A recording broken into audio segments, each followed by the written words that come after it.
Hello guys. तो इस video में मैं उन सारे टूल्स के बारे में बताऊंगा जो पिछले वीडियो में नहीं बता पाया। तो चलिए बात करते हैं इन सारे टूल्स के बारे में जो रह गए थे पिछले वीडियो में हमारे। तो काफ़ी सारे टूल्स रह गए थे जो हमारे ये थे। पॉइंट वन पर्सपेक्टिव कैनवास, ये वाले टूल हमारे रह गए थे।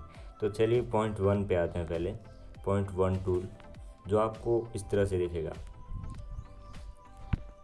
ये पर्सपेक्टिव ड्राइंग के लिए बहुत काम आता है। जैसे बिल्डिंग्स वगैरह या फिर कोई नेचर का सीन है उसके लिए काम आता है। तो मैं आपको यूज़ करके बताता हूँ इसको।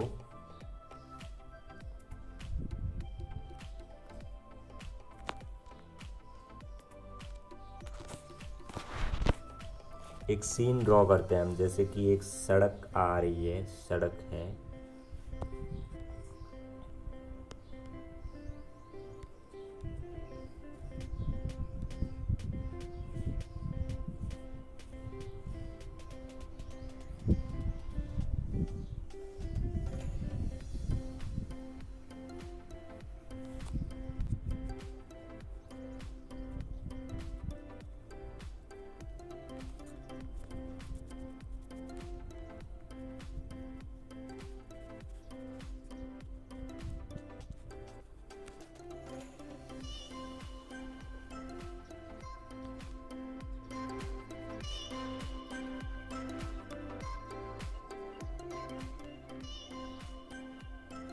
ये आप देख सकते हैं कि किस तरह से मैंने ये ड्रॉ किया है। जैसे ये ऐसा लग रहा है कि बिल्कुल सामने से हमने कोई फ़ोटो खींची है और बिल्कुल एकदम परफेक्ट पर्सपेक्टिव व्यू हमारे सामने आ जाता है इस टूल्स की वजह से।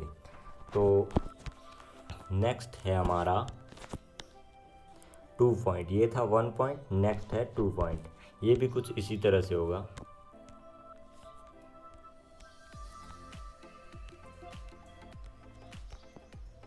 जैसे कि दो दो सड़कें आ रही हैं, हम ऐसा कुछ ड्रॉ करते हैं।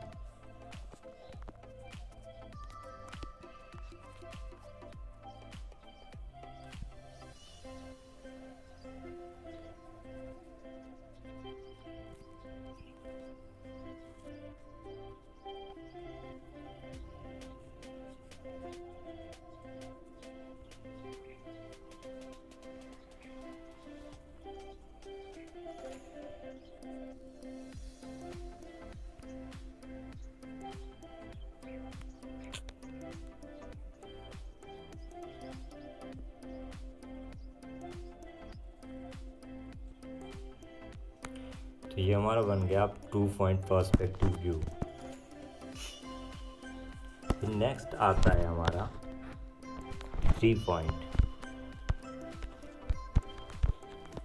ये कुछ इस प्रकार से दिखेगा। जैसे कि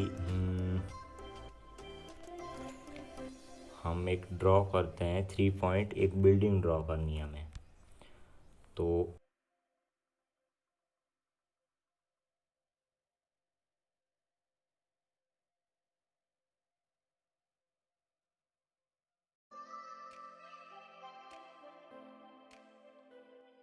नेक्स्ट है हमारा कर्व लाइनर। इससे हम कुछ इस तरह से ड्रॉ कर सकते हैं, जैसे मैं अभी आपको करके दिखाता हूँ।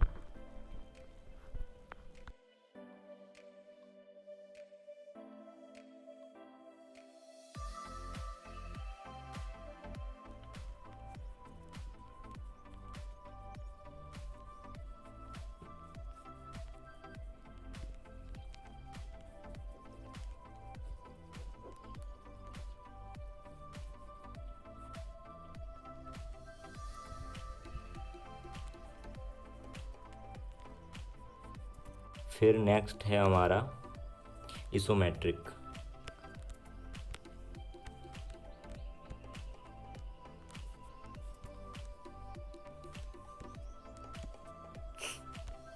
जो कि इस तरह से दिखेगा, जो अभी मैं आपको दिखाता हूँ।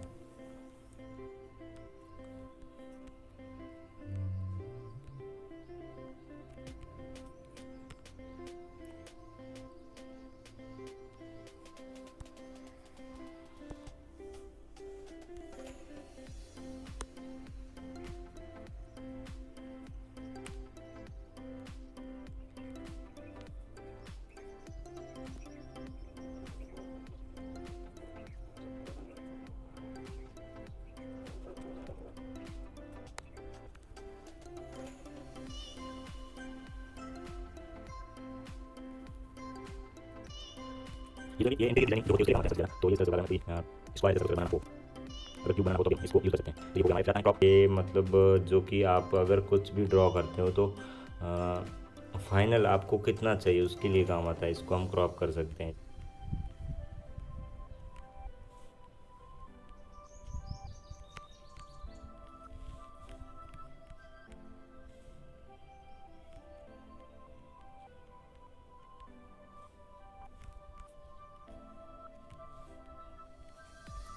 ऐसा हम इसको क्रॉप कर सकते हैं।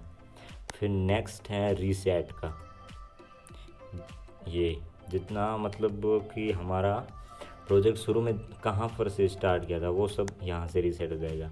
फिर है इस फ्लिप, ये इसका बिल्कुल विपरीत होगा, फ्लिप हो जाएगा। और फिर आता है लॉक, जो कि ना हम अब इसके बाद में ना हम इसको जूम कर सकते हैं लेकिन ड्रॉ फिर भी कर सकते हैं। तो ये टूल्स जो थे हमारे हो गए। फिर आता है जैसे कि अगर हम इनमें से किसी को सेलेक्ट करते हैं तब हमारे यहाँ पर एक ऑप्शन आता है अलग से टूल्स का, जिसमें ये आता है सेलेक्ट ऑल। तो सेलेक्ट ऑल पे क्लिक करने पे ये सारे के सारे जो थे वो सारा का सारा सेलेक्ट हो जाएगा, जो एक लेयर में था वो। और इसके बाद अगला टूल है हमारा इन्वर्ट, जो कि अगर हम इस सर्कल को सेलेक्ट करते हैं और बाहर इस सर्कल के बाहर जो भी है वो अभी सेलेक्ट नहीं हुआ है, तो इसको इन्वर्ट पे क्लिक करके हम इसको सेलेक्ट कर सकते हैं। जो सेलेक्ट ना है उसको सेलेक्ट करेंगे और जो अभी सेलेक्ट है वो डिसेलेक्ट हो जाएगा, जैसे अभी हो गया देखिए। और वापस अगर हमें जो सीनरी के अलावा जो सेलेक्ट करना है तो उसको हम इन्वर्ट पे क्लिक करके वापस जो पहले था उस वैसा फिर आना है क्लियर।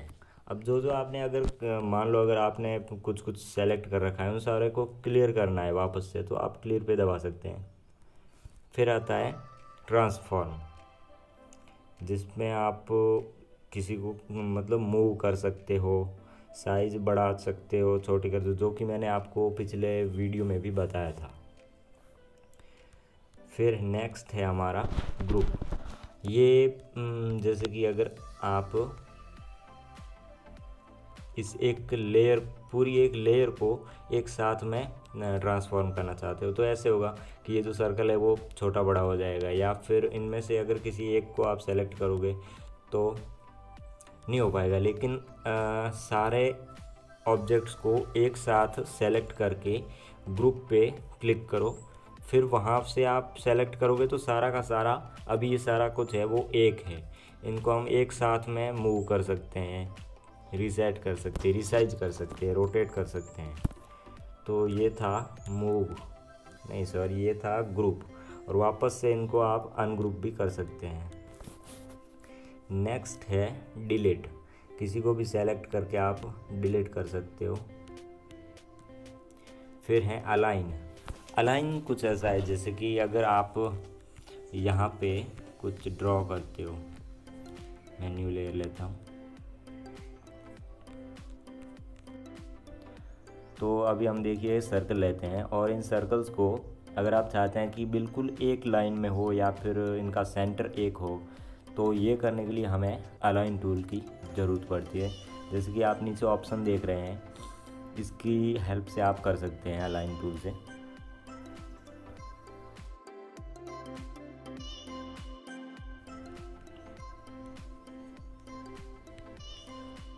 फिर नेक्स्ट है हमारा स्पेसिंग। ये मैंने नहीं देखा अभी तक इसको, ना ही यूज़ किया है, पता नहीं कहाँ पे यूज़ होता है, मुझे नहीं पता खुद भी इसका। फिर आता है कंबाइन।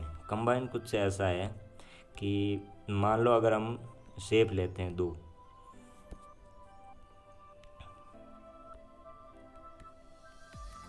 यहाँ पे हमने दो शेप लिए, इनको सेलेक्ट किया, अगर हम इन देखो कंबाइन पे टैप करेंगे यहाँ पे बहुत सारे ऑप्शन आते हैं, जैसे कि ये है एक, तो फिर ये था, ये इन दोनों को मिला के एक शेप क्रिएट करता है।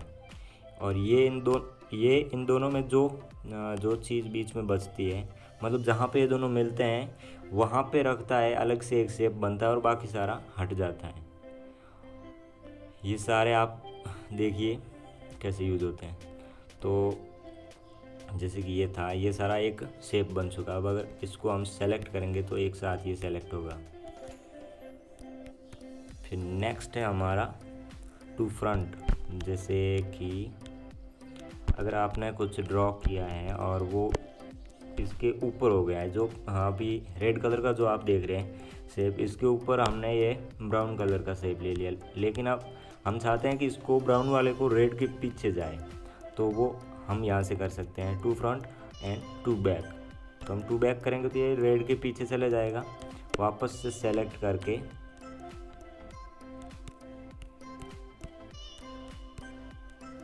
टू फ्रंट करेंगे तो ये इनके सामने आ जाएगा।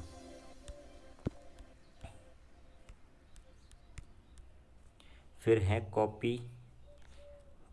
कॉपी आप कर सकते हैं, यहाँ से कॉपी करने के बाद में पेस्ट का ऑप्शन आता है, तो आप इसको यहाँ कहीं पे भी पेस्ट कर सकते हैं। और फिर आता है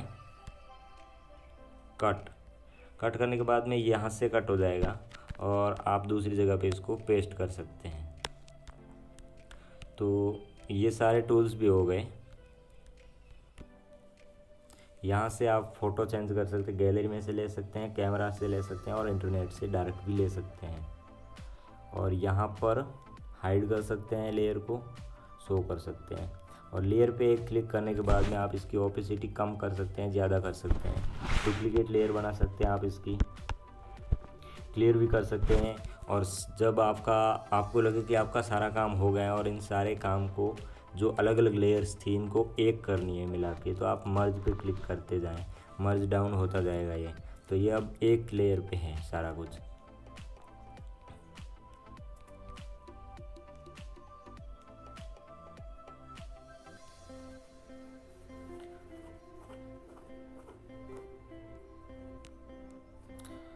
और यहाँ पे आप न्यू पे क्लिक करोगे तो नया प्रोजेक्ट खुलेगा। ओपन, अगर आपने कोई प्रोजेक्ट सेव कर रखा है तो वो ओपन होगा, और सेव पे जाओगे तो आपका ये प्रोजेक्ट सेव हो जाएगा। इंपोर्ट, यहाँ से आप फ़ोटो को इंपोर्ट कर सकोगे, शेयर कर सकोगे, एक्सपोर्ट कर पाओगे। Store and class room setting, यहाँ आपके लिए सबसे काम का है वो है एक्सपोर्ट, कि एक्सपोर्ट कैसे करना है। यहाँ पे क्लिक किया और यहाँ से आप साइज़ को बढ़ा सकते हो, कम कर सकते हो। और यहाँ से आप इसकी इमेज का जो टाइप है वो जेपीजी रख सकते हो, पीएनजी रख सकते हो। और अगर आप चाहते हो कि ये बाद में भी आपको वेक्टर फाइल चाहिए अगर किसी को, तो यहाँ पर आप एसवीजी सेलेक्ट कर सकते हो। यहाँ से आप नेम चेंज करो, और आपको अगर बैकग्राउंड में साथ में बैकग्राउंड चाहिए तो यहाँ पर बैकग्राउंड को सेलेक्ट कर लो और यहाँ से डायरेक्ट सेव पे क्लिक कर दो। सो आई होप कि आपको इस वीडियो से थोड़ी सी भी हेल्प ज़रूर हुई होगी। और अगर कुछ और सवाल हैं आपके जो आप पूछना चाहते हो तो आप इंस्टाग्राम से पूछ सकते हो, मतलब मुझसे पूछ सकते हो इंस्टाग्राम थ्रू। इंस्टाग्राम की लिंक मेरी डिस्क्रिप्शन में है, और आप चाहे तो मुझे इंस्टाग्राम पर फॉलो भी कर सकते हैं।